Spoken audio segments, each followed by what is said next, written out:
Luke, what an honor it is to have you as our guest today. Welcome to the Deep Life Podcast. Thank you, Elise. Thank you, Dan. I'm so honored to be here. We're thrilled to have you. Just meeting you a couple weeks ago on Zoom was so inspirational. I mean, what you've been through, how you got to where you are is incredible. And I know we've heard a little bit of your story, but for our listeners, can we give some background on Luke and how you became who you are today? I would love that, Elise. That would be an honor. So I could start as far back as you'd like. I'd be happy to. The beginning, kind of, when you started, as that young student in California, and kind of what led you in that direction. And then I think, if you don't mind, while you're in that, and because it was such a pivotal point in your life, if you don't mind touching upon your Lyme disease and how you overcame that. Absolutely. I'd love to share that. So going back to the last century, I was a young man that's always been interested in health and wellness. I was a very active youth. I participated in skateboarding, snowboarding, skiing, BMX, baseball. Always enjoyed moving my body, and always felt that my physicality was one of my greatest assets, but also a very intellectual and curious child, fascinated with everything. I went on kind of a circuitous route to earn undergraduate studies in biology, chemistry, and nutrition. And in that process, I became fascinated with Chinese medicine and I knew I wanted to do medicine at some sort of Chinese medicine. Taoism really spoke to me. So in about 2003, I moved to Southern California and began a dual degree program, Doctor of Chiropractic and an acupuncture master's program at the same time. Very rigorous program. And I ended up really focusing on Chinese medicine, in part because of what happened in my health journey. And so what happened there is I was practicing part-time as a nutritionist, working in a functional medicine practice, offering nutritional consults, helping people with lab work, helping people with nutritional protocols. And in the midst of that, and being a graduate student in Chinese medicine, I was on a mountain bike ride in the Santa Monica Mountains, and I got bit by a tick. And I developed full-blown Lyme disease very, very quickly. And so that started about an 18-month journey that started with Western medicine. It started with the people that I was working with, the functional medicine doctors, prescribed the standard of care at the time, which still is today, which is doxycycline, standard Western antibiotic, for about 30 days. And the symptoms went away for about 3 months. And then when the symptoms recurred later that fall, really came back with a vengeance. That's when I really had to dig into natural medicine. And I embarked on a healing journey that took almost another year or year and a half to completely beat the infection. And that really showed me the power of natural medicine, because all around me, I was seeing people that had treatment failures. They were on IV antibiotics that had failed. They had been through functional medicine. They had been through a lot of different protocols and had not succeeded. Whereas the protocol that I put together with the help of many mentors and many other practitioners was able to arrest the infection and bring me back to a full state of health. So that really catalyzed a deep passion for healing for me, and for applying a really integral perspective that includes nutrition, Chinese herbal medicine, acupuncture, injection therapy, and functional medicine to accomplish deep healing in the human body. And that's really been my career for the last 20 years. I mean, how incredible is that? I know that happens a lot with people. It's, they get a certain diagnosis or dis-ease, and it does transform the way that they look at life and the way that they look at health, sometimes for the worse, but in your case, thank goodness. And a lot of people's for the better, because now you've made it your passion, and I can just feel your energy from talking about it, how much that has impacted you and how much you're helping everybody else with that. Thank you. I appreciate that. And it's been an amazing journey. And I feel extremely grateful to all of the mentors and the physicians who helped me, and even the physicians from thousands of years ago in Chinese medicine that gave us this model of health that we could use to analyze and address people's health, because that's really what ended up helping me the most. Yeah. It's so fascinating. Like, Chinese medicine in general kind of fascinates me. I really don't know that much about it, and obviously nowhere near what you do, but just the idea of having these like ancient practices and the understanding of the human body and biology that they had thousands of years ago just kind of blows me away. And I also find it so interesting that your story kind of runs counter to what people usually think of medicine, at least here in the West, where it's usually like, okay, like the Chinese medicine and the herbal stuff and the homeopathic route that you can take is going to maybe help a little bit, it'll help you feel better, but you need real medicine if you're going to get healthy. And I feel like your experience was the exact opposite, which is also, I find, fascinating. Yeah, thank you, Dan. And that really matches my experience in clinical practice. I would say, well, really everyone in my practice in some ways has gone through the Western medicine gauntlet. They've been down the road of multiple lab tests, MRIs, X-rays, lots of different testing, and often Western medicine comes up short. And then they go into functional medicine, which is a more holistic and more refined version of Western medicine, but is still within the Western medical model. And so when people come to me to work on them or work with them, they often come in with just a raft of lab tests and all these different things, all these different protocols that they've done, mountains of supplements, and they sometimes get some result, but they wouldn't end up working with me if they got to where they really wanted to be.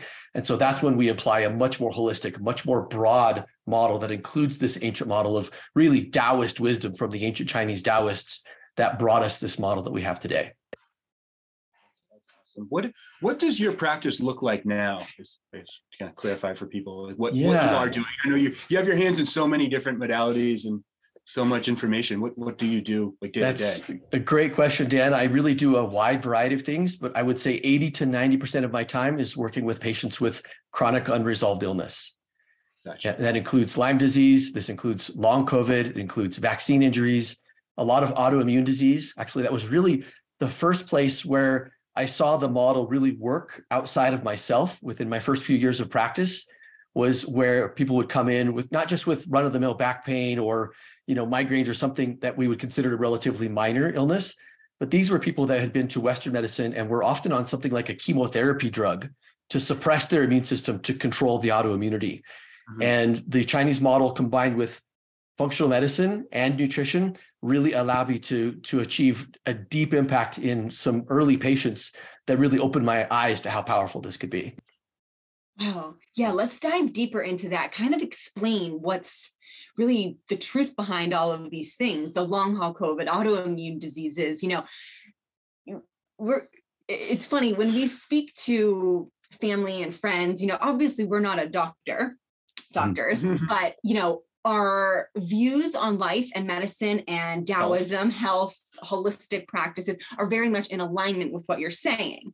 Mm-hmm. And everybody just thinks we're crazy. So let's validate us a little bit, please. Well, first I want to explain that in the United States, Chinese medicine has a very scientific background. And over the last 60 years, really since China started to open to the United States and then achieved full opening in the early 1970s, they've had a very integrated model.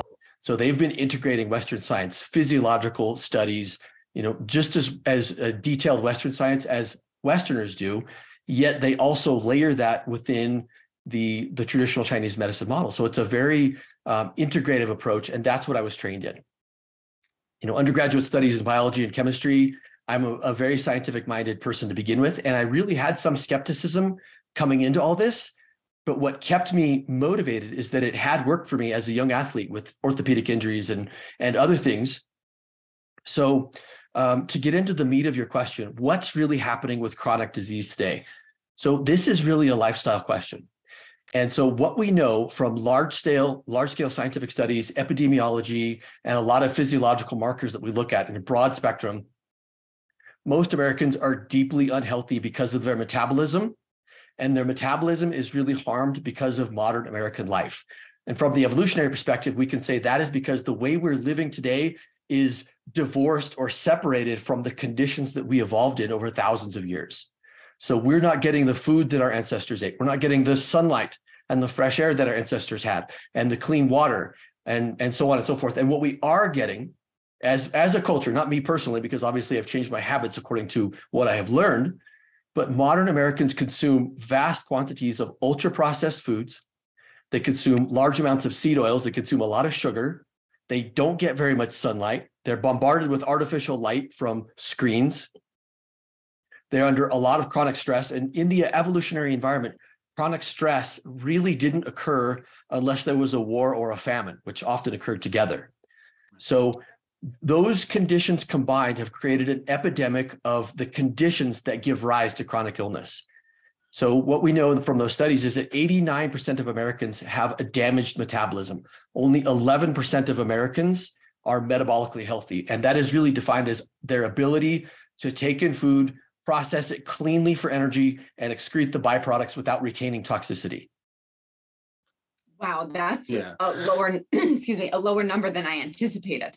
Yeah. And that study is 5 or 6 years old now. It might actually even be worse now. In fact, I would be certain of it because of everything that's happened in the pandemic, the lockdowns, and the stress that's been associated with the last 3 years.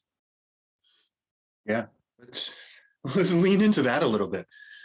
The stress of the last 3 years, and what kind of effect has that played on the trajectory of health? Have you seen that with your patients? Absolutely. So many of my patients have chronic immune dysfunction. We call this immune suppression. And when we run Western labs on these, when we analyze their white blood cells, their specific types of white blood cell counts, what we see is that people who had COVID and or who had the vaccine often have decreased levels of white blood cells in their blood. And this is what we call leukocytopenia. And further, to elaborate a little more, what we see is that, well, let me first say that in healthy individuals, we should have more of what we call the CD8 lymphocytes. These are the natural killer cells. These are our first line of defenses against a foreign invader: bacteria, viruses, fungi, parasites. And so in a healthy person, we have enough of these foot soldiers that can attack a foreign invader and stop the infection. And then we have a lower number of what are called the CD4 lymphocytes, which are the helper T cells.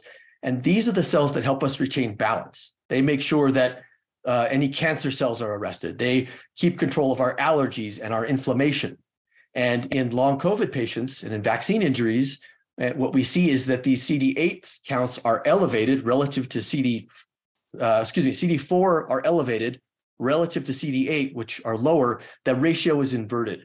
And so clinically, what these patients are often experiencing are chronic infections. They're getting one cold after another after another. I have a couple of young families in my practice that when they started working with me, when they first made contact, they had several months, 48 and 55 days of just one infection after another, one cold, one flu, one digestive disorder, stomach bug after another. Sounds miserable. And there's a lot of that. We noticed that it's getting better now because seasonally, we're coming into a time when the vitamin D levels elevate, we're getting more sun, we're getting more fresh air. This stimulates the immune system, helps our natural defenses. So the infections are starting to drop, but this fall, we saw unprecedented waves of children with respiratory syncytial virus, RSV, influenza A, influenza B, COVID even. And so collectively, our immune systems have been damaged by what's happened over the last 3 years. Have you been diagnosed with an autoimmune disease and struggled to find ways to manage it naturally? Do you suffer from long-term digestive problems and have failed to find answers from mainstream or functional medicine? Are you experiencing long COVID or suspect you may have been adversely affected by products designed to treat or prevent this or other illnesses? The Immune Reset Program offers a proven track record with unparalleled results for those who suffer from chronic unresolved illnesses. This program is unlike any other, offering a comprehensive deep dive into every aspect of health, the immune system, the gut, and our mindset around healing. It comes with everything you'll need to quickly and permanently resolve challenging illnesses, including all lab work and custom compounded bioactive herbs and supplements in powdered form made just for you, without having to take dozens of pills, capsules, soft gels, or tinctures. Dr. Luke Tera, founder of the Evocentrix wellness programs, offers a free initial consultation to deeply explore your health issues and help you develop a plan to move forward and address your most pressing health concerns today. Our Deep Life listeners will receive an additional month of care, a $3,000 value, absolutely free, when you join our program using the Deep Life podcast link. Visit the link in our show notes to access this incredible offer, or go directly to evocentrix.com/deeplife. That is Evocentrix, EVOCentrix.com/deeplife, DEEPLIFE, to find out more and book your free call today. I was going to say, like, in your opinion, is this being caused by, like you said, these people who've had COVID tend to have the lower T cell counts and the ratios mixed is thrown off. Is that being caused by COVID or caused by the vaccine? Or is it the people that were in that shape tend to get COVID or tend to feel like they need to get a vaccine? Great question, Dan. And it's all of the above. Yeah, and I can explain a little further. First of all, the last thing first, and going back to that metabolic health discussion about how so many Americans are metabolically unhealthy, this creates the conditions that makes people vulnerable. It weakens their immunity and it increases the expression of the ACE2 receptor. And we can get into what that means in a little bit. But this is the window on the surface of the cell in which the virus enters the cell. And so it makes people more vulnerable. And when we look at the epidemiology of COVID, we see that people that had metabolic diseases like diabetes, like heart disease, cardiovascular disease, cancer, they were at the highest risk for serious consequences of COVID, which would include hospitalization and death. So right there, what we have is the terrain inside the body, the conditions inside the body were setting themselves up for failure. Now, when the vaccine and the virus hit, now I'll differentiate them a little bit, but they're very similar. They both express what we call the spike protein, which is how the virus actually binds to the cell. And so they're very, very similar in their mechanism because the original vaccines used the wild type virus spike protein to induce some sort of temporary immunity. But at the end of the day, it's the spike protein, whether it comes from the vaccine or the virus, that leads to this deepening metabolic dysfunction and immune dysfunction because of that interaction of the spike protein on the receptors. It essentially induces cellular and epithelial dysfunction. The cells and the cell membranes no longer function the way that they're supposed to. Gotcha. That makes sense. Yeah. And then you kind of end up creating this feedback loop of back and forth where someone's already metabolically unhealthy, then they're setting themselves up to be more metabolically or more susceptible to the disease, and then it's going to kind of rampage through their system because they're in a weakened state. Absolutely correct. It sets up a vicious cycle. Mm-hmm. Yeah.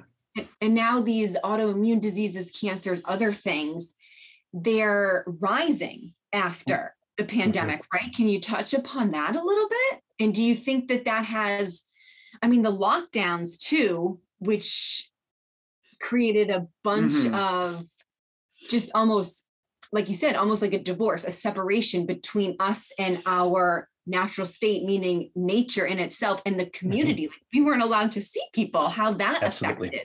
Yeah, absolutely. There's a lot to unpack there, Elise. So I'll start with the autoimmune piece and the cancer piece first. Right. And so this first started to become obvious a few months after the vaccine rollout. And so what we saw first is the rise in what we call all-cause mortality. And so these are statistics that are kept by the CDC and the state health departments and the individual countries, whether it's the UK or Norway, different countries in Europe, they all track Israel. They track very, very closely the number of people that die every week or every month at their cause of death. And these numbers over the last 20 or 30 years had actually been trending down because of advances in emergency medicine and new medications and things like that. We are able to keep people alive longer at the end of their life than we would have otherwise. But in 2021, these numbers started to rise. And so that was the first alarm bell that went off. And then as different epidemiologists and scientists began to study those numbers, they started to see alarming rises in the rates of autoimmune disease, cancer, and, as I said, all-cause mortality. And it's still an area of active study. We have some really good ideas about why this is happening. A lot of it comes back to inflammation. A lot of it comes back to those CD8 and CD4 lymphocytes, as we discussed.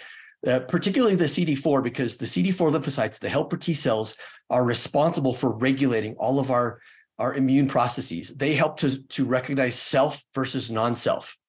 And so when we have an infection, our body has to decide what's a foreign invader and what's one of our own cells, and protect our own cells, but attack the foreign invader. In an autoimmune condition, that process gets confused, and the white blood cells begin to attack human tissue, thinking it's a foreign invader mistakenly, and this causes a lot of downstream side effects. And it sets people up for a lot more risk later in life, because their heart cells could be under attack, their liver cells, their connective tissue, their thyroid could be under attack. And when one person has one autoimmune disease, their lifetime risk of developing 2 or more skyrockets. Mm-hmm. In fact, that's typically if people don't treat it effectively and they get an autoimmune disease in their 30s or 40s, by the time they get to 60, 70, 80 years old, they typically have 3 or more named autoimmune diseases. And there are about 90, some 94, 95 named autoimmune diseases in the medical literature. Yeah, I feel like it's very, very, very Western in our thinking, where when somebody gets a specific autoimmune disease, and once it's been diagnosed, at least in my opinion, I feel like we tend to think of it as like a package deal, where it's like, oh, you're getting these symptoms because you have this virus or this disease, where it seems like the disease is actually just naming the symptoms. And what's causing those is also causing the symptoms in other parts of the body and in different ways that they can express. Yeah, great point, Dan. And you're absolutely right. Western mainstream medicine is really, I hate to say it, but it's terrible at identifying root cause. And in holistic medicine, whether that's Chinese medicine, Ayurveda, naturopathic medicine, European biological medicine, the main concern is digging underneath all the symptoms to find root cause. And what I can tell you, and this might lead us down another direction of discussion, 70% of our immune system lives in our gut. And the common thread between all of this is we see digestive dysfunction. And it makes sense. People are eating the wrong foods, and the digestive system and the immune system are just rebelling against that because it's damaging our immune system. It's damaging our gut. So great work, and from a very holistic perspective, done out of Johns Hopkins University, a man named Alessio Fasano. He's an Italian researcher, been at Johns Hopkins for 4 decades now, I think. Really did a lot of amazing work showing that all autoimmune diseases that they've studied so far, and they've studied dozens of them, all tie back into gut dysfunction. And in Chinese medicine, it's a big field. Chinese medicine is 5,000 years old. And so there are many different little schools of thought within Chinese medicine. But one of the most influential schools of Chinese medicine is what we call the Earth School. And the Earth School is a school of thought in Chinese medicine that focuses almost entirely on digestion. And the Earth School physicians, going back 2,000-3,000 years, believe that if you optimize digestion and make sure that that person is taking in the right foods, digesting and assimilating them, and excreting the waste efficiently, then everything else will take care of itself. And in my experience, that's a really, really important foundational place to start any work with a patient with chronic illness. It makes so much sense. And I'm so glad you said that, because that's a lot of what we would train our clients with, is becoming metabolically flexible. Yes. Food is information. Obviously, it can be fun and exciting when you want to eat something good, but your health is imperative. You want the food that enters your body to make you feel good, not feel bloated, not have inflammation, not give you constant, bowel movements or gas, things like that. Bowel movements. Parenting can be stressful and even overwhelming, especially if you have an overly sensitive child. What if there was a way to better understand, guide, and nurture your child's unique sensitivity and emotional intelligence to set them up for success on their developmental journey? Rooted Rhythm's signature course, Tuned In, offers a transformational process for parents of highly sensitive, super feeling, wise, and empathetic children. Dan and I don't have children of our own, but we were both highly sensitive children growing up. And we know firsthand how difficult it can be to feel and process emotions in a productive and constructive way at such a young age. Recently, having gone through the Tuned In course, we both took away so much valuable information and practical tools we could utilize to reparent ourselves and to understand how to better use our sensitive nature to deepen our connection to ourselves as well as the world around us. The Tuned In course teaches parents concrete skills to meet their sensitive kids' needs in moments of intensity, increases their ability to connect deeply with their children, and supports a process of inner healing to shift how they relate to parenting. Each module offers unique grounding and embodiment meditations, lectures full of both evidence-based and practical content, and supplementary exercises to support in the implementation of new skills. Parents who have taken this course report walking away from the experience feeling relaxed in their being and confident to parent their children in a way that both feels most true to them as a parent as well as most supportive for their children. If this resonates with you as a parent or simply for yourself, we're excited to offer our listeners $100 off of this transformational course. Click the link in our show notes, which goes directly to the Rooted Rhythm Tuned In course website, and enter the discount code DEEPLIFE, all one word, to receive $100 off of the Tuned In course. Absolutely. Yeah. And that's one of the first things that I assess with my clients is we take a deep dive into their digestion and we want to understand, are they having any, belching, burping, bloating, gas, constipation, loose stool, Yes. alternating constipation and diarrhea. Dan, getting back to your earlier point, Western medicine loves to give out this diagnosis of irritable bowel syndrome. Mm-hmm. But what I tell all of my patients is that irritable bowel syndrome is not a disease. It is a symptom cluster. And it's indicative of something deeper. And we need to keep peeling back the layers to uncover what that is. I love that. Yeah, that's all. I just love talking about the gut and talking about just health in general. Mm-hmm. We actually know, this is just kind of coming to the top of my mind. I think between the two of us, we know of a lot of people who've had serious gut issues, mm-hmm. and a lot of people who've had parts of their gut removed. Mm-hmm.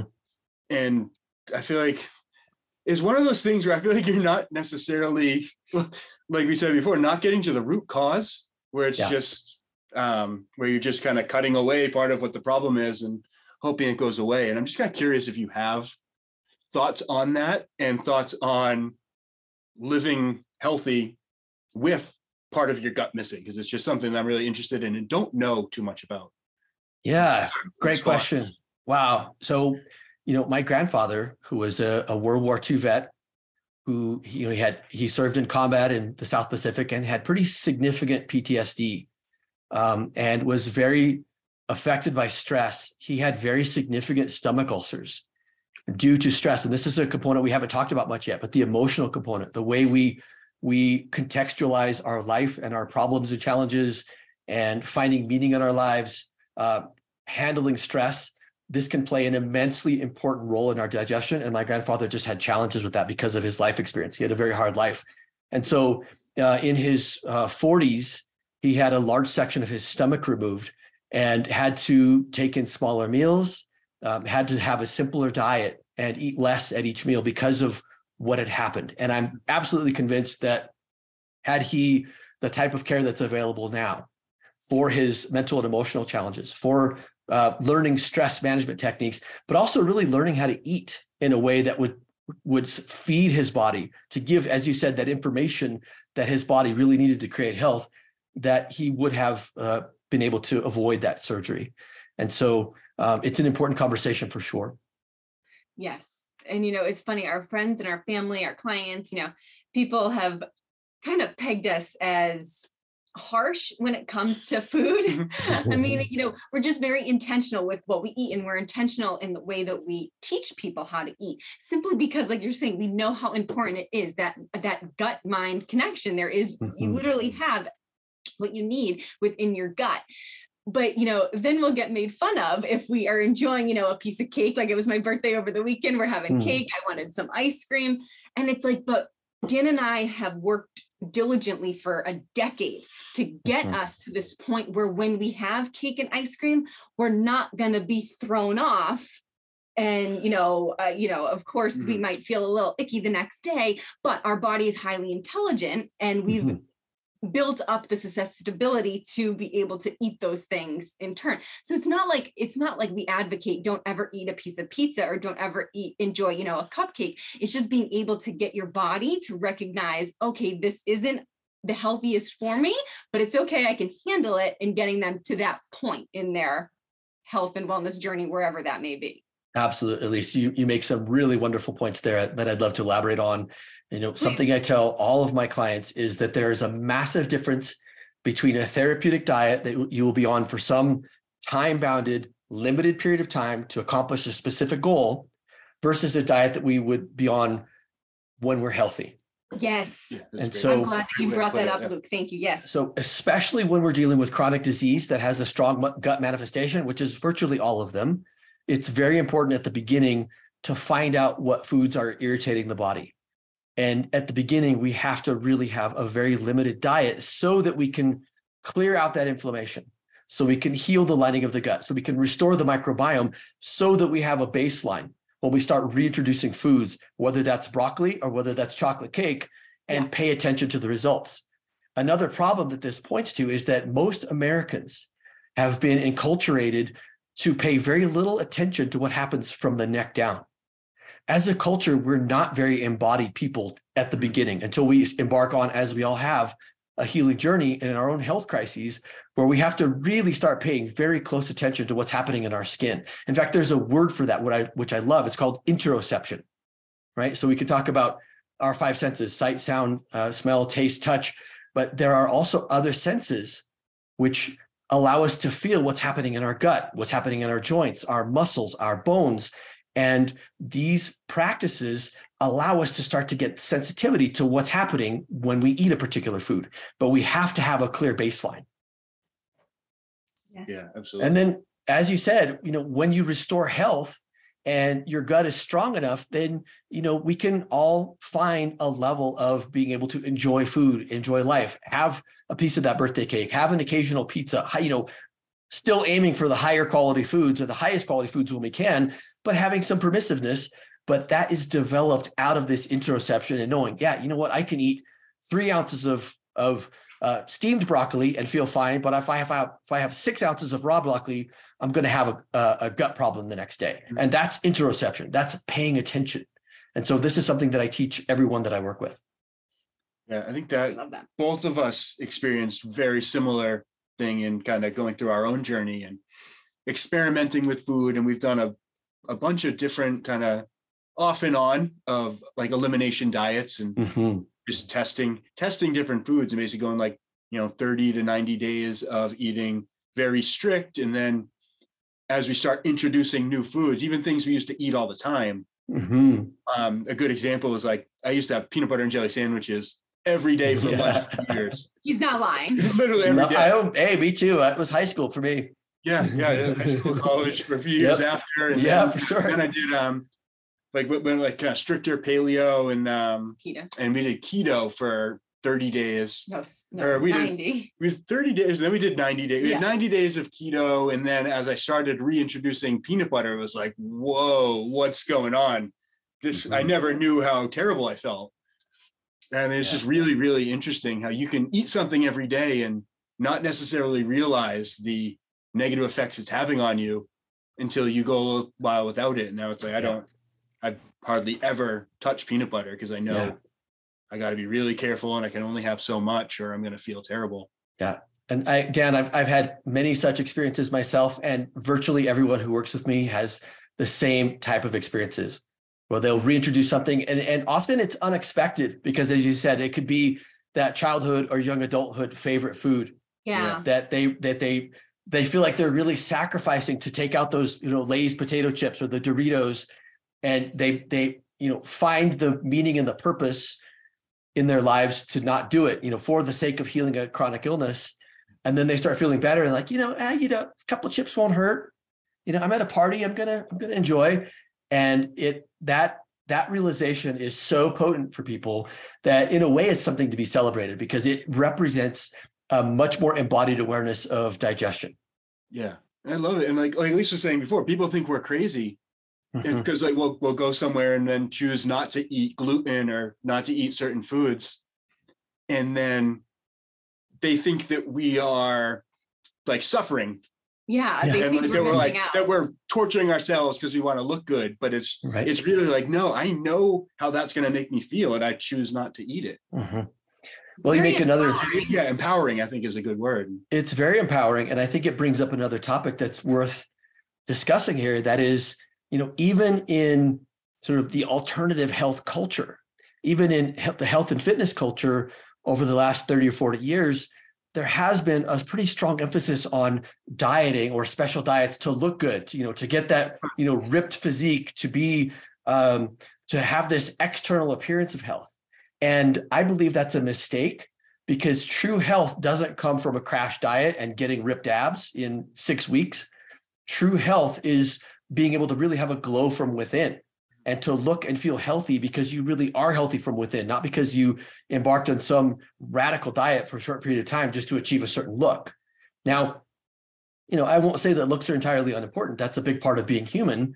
But I think if that's what's driving someone's motivations for embarking on a health program, they're usually not going to get too far because it's a superficial motivation.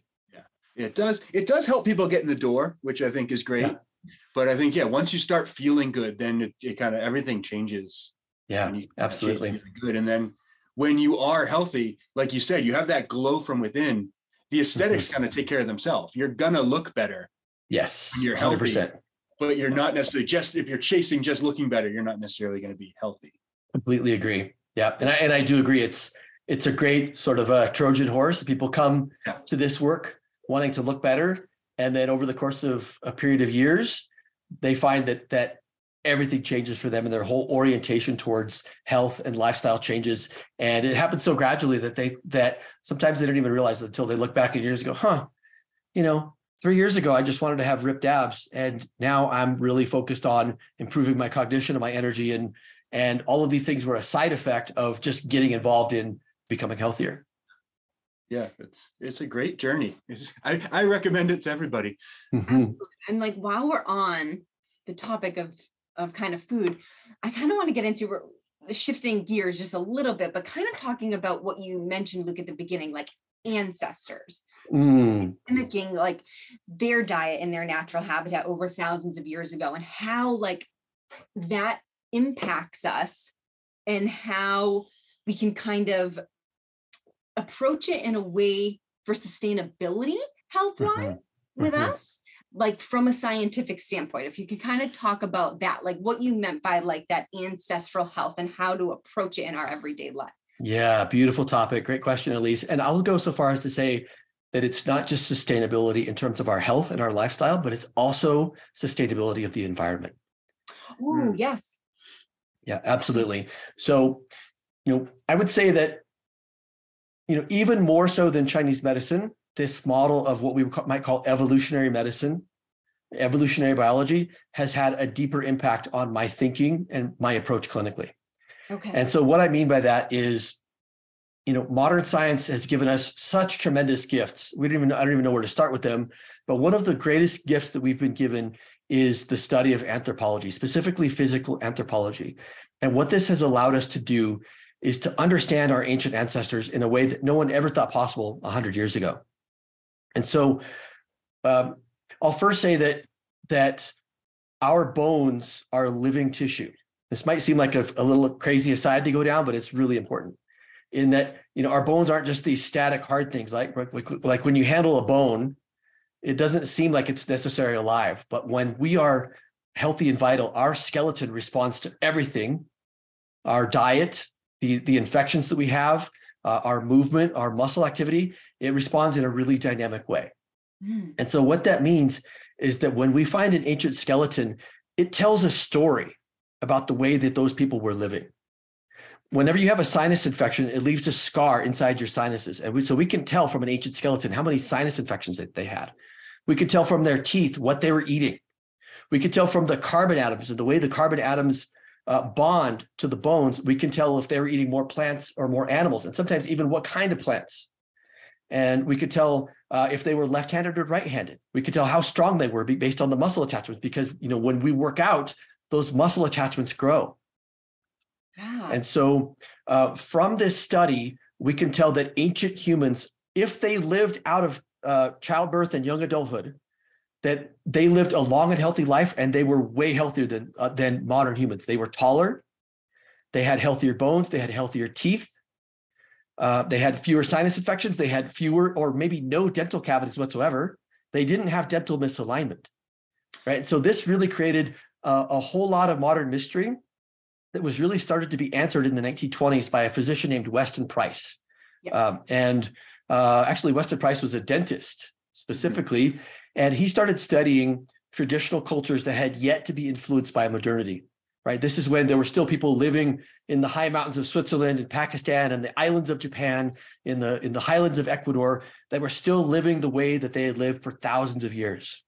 They didn't have Twinkies and cupcakes yet. They didn't have candy. They didn't have, a modern processed foods. And yet some of those same people were migrating into the cities in those regions and starting to adopt a modern diet. So it gave him the perfect study, right? We have a diet group of ancestral living and a control group eating the modern diet. And what he found validated all of these modern studies on anthropology, which is that people who are eating their traditional diet of animal foods and dairy and fish and hearty vegetables, and even eating some grains and legumes, but very ancestral forms of them.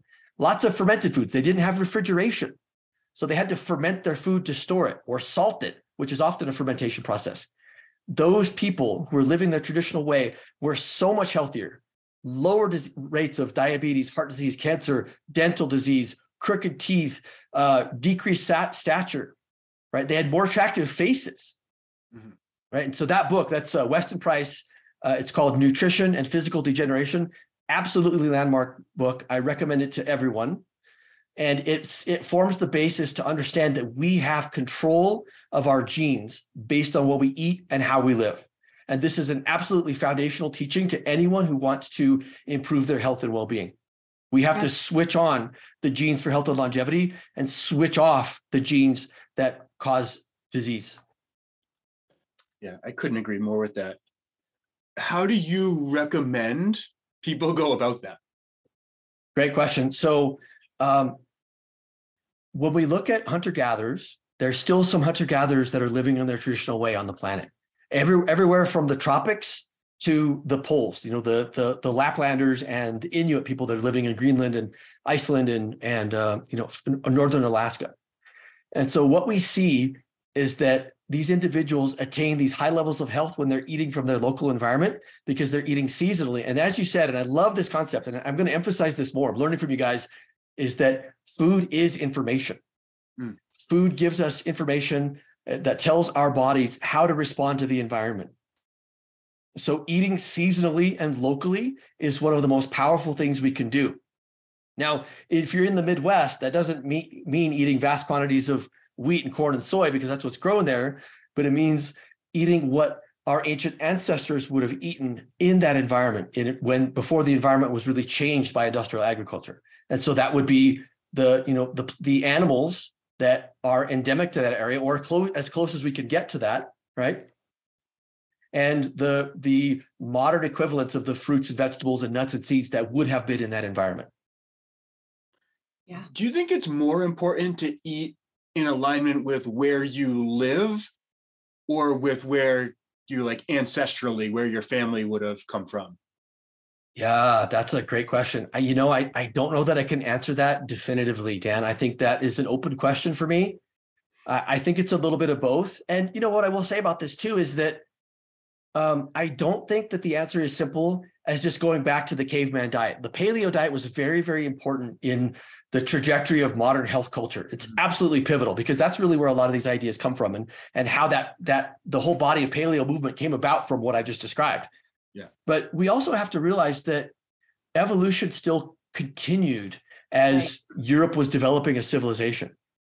And so each individual culture developed these practices over thousands of years to fit to their environment, and also to fit to their culture. And we could say, someone really wise, I forget who, said that culture is downstream from biology. So for myself, my ancestors are Italian, and I have had a tremendous, I find tremendous joy in integrating these two ideas, finding the ways in which ancestral nutrition and traditional Italian cuisine line up.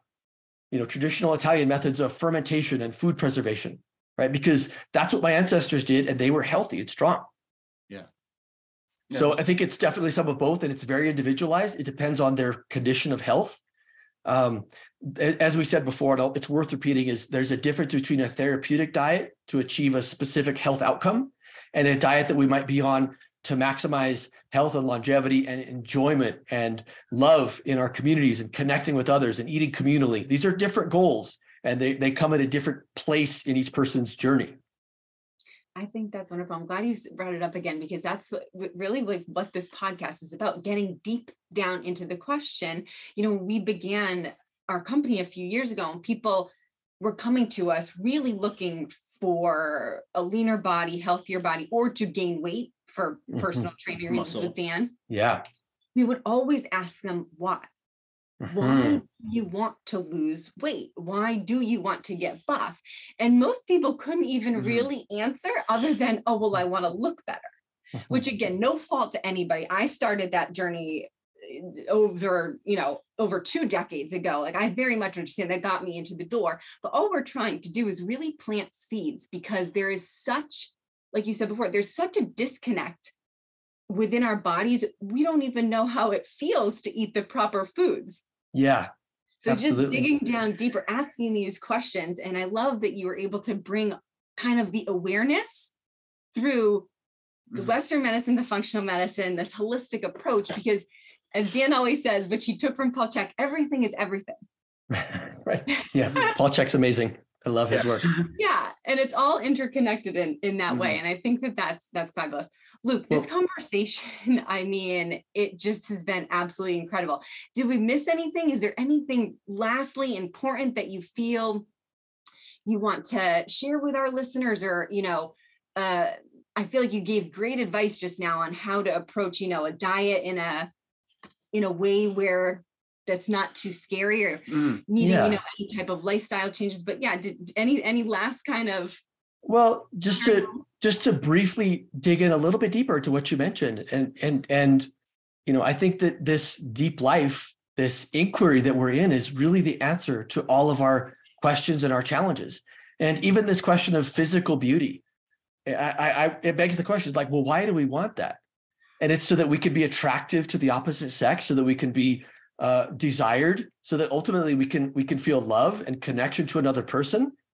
And so ultimately, that to me is the answer to all of this, is optimizing our health and longevity. I'll just say that my mission in life is to help people find their best state of health and vitality, so that they can give their gifts and achieve a health and happiness and longevity, and make the world a better place with whatever their unique gifts are.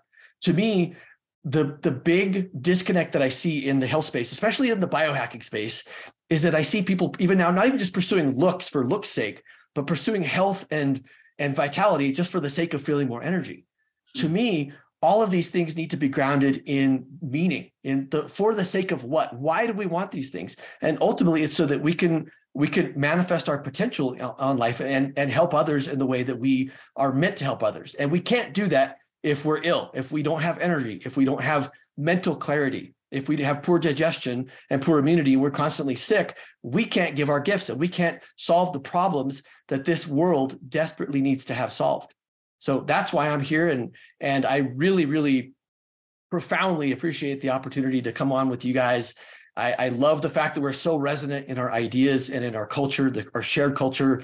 And I love the fact that we have this great connection. And thank you. Oh, God. Yeah, beautiful answer. Yeah, I feel like that was like the perfect ending of the universe beaming down on us. Like I said, it's an honor to have you, a pleasure. It's just your wealth of knowledge, and the way that you articulate everything is so beautiful, so well put, that I think our listeners are going to take a lot out of it. If anyone wants to dive a little deeper into, your work, where can they find you? Is your website the best place to direct people? Yeah, you can just go to my website. It's evocentrix.com. That's CENTRIX.com. And all of my contact information is there, and you can reach out, and I'd be happy to speak with anyone about their health and well-being. Awesome. We'll link that in the show notes, and we will also put the book that you recommended, the Weston A. Price one, in our show notes too, because that's a fabulous reference. Yeah, everybody should read that. Luke, we thank you again so much for taking the time to be here with us on The Deep Life. My pleasure, Dan. My pleasure, Elise. Thank you so much.